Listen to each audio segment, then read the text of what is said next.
Ahora veremos las funciones genéricas, de modo que vamos a ver cómo podemos hacer plantillas para funciones que pueden recibir diferentes tipos de valores y retornar diversos tipos de valores.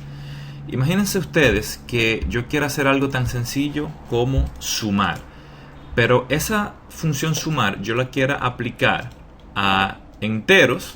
Fíjense que tengo aquí varios enteros, A y B, y que esa misma función sumar yo la quiero utilizar para sumar valores de tipo flotantes, es decir, valores con posiciones decimales, ¿no? Entonces, yo pudiera hacer dos funciones, una que reciba dos floats y otra que reciba dos enteros. Pero imagínense ustedes, si yo quisiera que se haga una sumatoria de diversos tipos de datos, de entero, de long, de float, de double, tuviera que duplicar el código. Y bueno, en el caso de sumar es algo bien sencillo, es una función de una sola línea, pero imagínense ustedes que ese código sea de 100 líneas y que cada vez que yo quiera hacer un tipo diferente, sumar un tipo de dato diferente, pues se haga una duplicidad de código. Imagínense, poniéndolo en contexto, por ejemplo, una clase que tiene un método para listar unos artículos, para listar los artículos del supermercado. Imagínense entonces que yo quiero una función para listar las canciones de un listado de reproducción. Si se fijan, lo que se hace en un listado de reproducción para poder listarlo, así como lo que se hace para poder listar todos los elementos de un listado de compra, es prácticamente lo mismo. Lo que cambia es el tipo de datos al cual me estoy refiriendo. Si no hago una función que utilice un template, si no hago una función plantilla, tuviera yo que hacer una copia de la función por cada tipo de dato al cual quisiera utilizar. Entonces, hagamos una plantilla y veremos que la sintaxis es muy sencilla.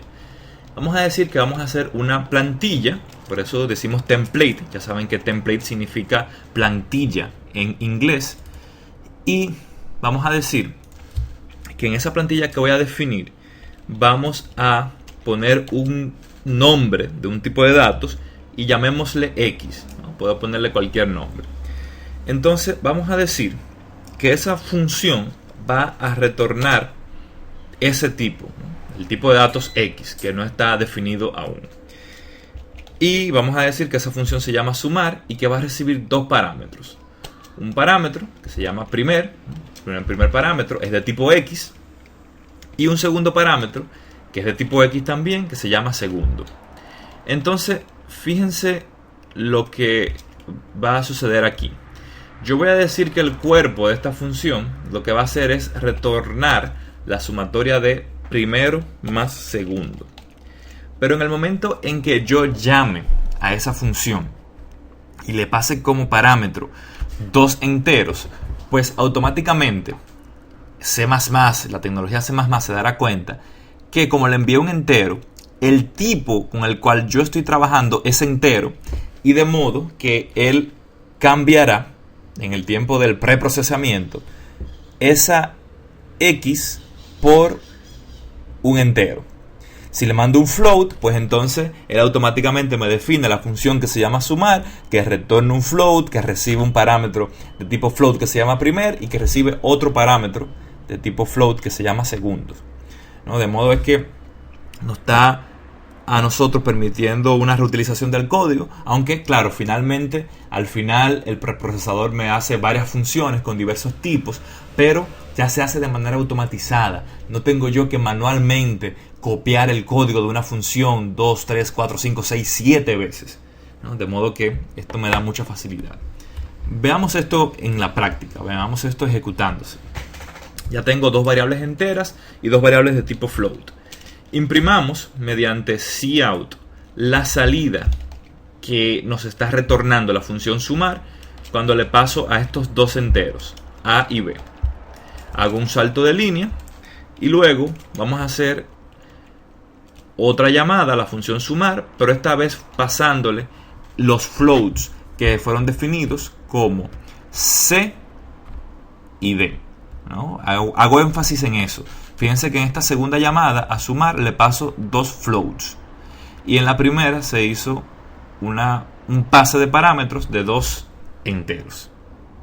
Finalmente, recuerden que esta función main siempre tiene que retornar 0 por convención, lo cual significa que salió con éxito nuestra aplicación. Al ejecutar esto, pues nos damos cuenta que en efecto tenemos la salida esperada. Cuando se le envió dos enteros, A y B, en este caso 4 y 5, se puso aquí una función que retorna un entero, que recibe dos enteros, que se llama sumar, y me retornó un 9, ya que evidentemente 5 más 4, 9. Cuando se llamó otra vez a la misma función, pero ahora con otro tipo de datos, con un float, pues entonces se hizo otra función que también se llama sumar, pero que retorna un float. Fíjense que aquí es notable la parte decimal que posee ese tipo de datos, que recibe dos floats también, en este caso 3.45 y 4.45. Si sumamos 3.45 más 4.45 nos da 7.90, o lo que es lo mismo, 7.9. De modo que pudiéramos hacer el ejercicio con cualquier otro tipo de dato. Pudiera enviarle dos long, dos double, cualquier tipo de dato que yo le envíe a esa función sumar. Como es una función de tipo plantilla, él sustituirá el tipo de datos de eso que le estoy enviando, lo sustituirá aquí, en esa parte donde dice type name.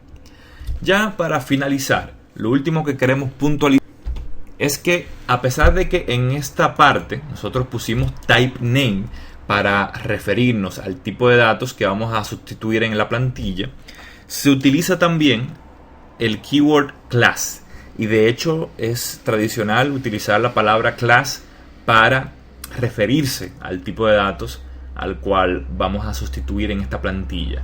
No obstante, nosotros recomendamos el uso del keyword type name por temas de claridad del código, para que no se vaya esto a confundir con una clase de las que veremos en el módulo 9 cuando estemos hablando de programación orientada a objetos. Fíjense que hice clic en el botón de ejecutar y evidentemente el código funcionó perfectamente bien, de modo que demostramos que type name y class son sinónimos.